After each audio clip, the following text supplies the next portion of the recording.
ခုမျိုးမဟာကလေးနေဓမ္မယဝင်ကျောင်းကရွှေရတနာသိန်းတော်ဖြစ်ပါလေစလုံးဆဲရွှေရတနာသိန်းတော်ဖြစ်ပါသိန်းအထုတကာကြီးဥပန်ကျောင်းသိန်းအလုံးမကြီးတော်ခင်တိုင်းရွှေမိသားစုတို့ရဲ့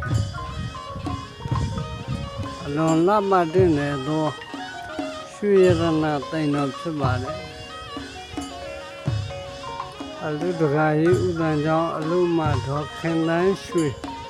မိသားစုတို့ဆောက်လုပ်လူဒန်းသောရွှေရတနာသိန်းတော်ဖြစ်ပါလေ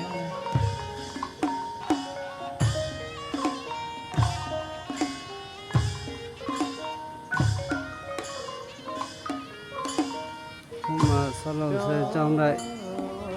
အတွင်းအလုံးမောမြတ်သောကုသိုလ်စိတ်ထားဖြင့်လွန်ညသောအမှုရှင်မိသားစုများဖြစ်ပါလေဆေ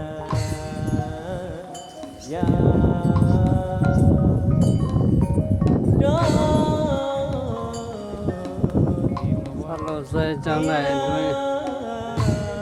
လေးတံမနဲ့အောင်တော်မူစေတော်မြတ်ဝေနောနှစ်ပေါင်း200ကျော်ကရှိခဲ့တဲ့ဒိဋ္ဌမနဲ့အောင်တော်မူစေတော်မြတ်ဖြစ်ပါတယ်သူတော်ကောင်းတွေစံပြနေစင်ပြန်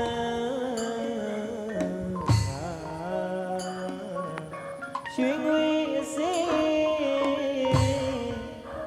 နှစ်ပါး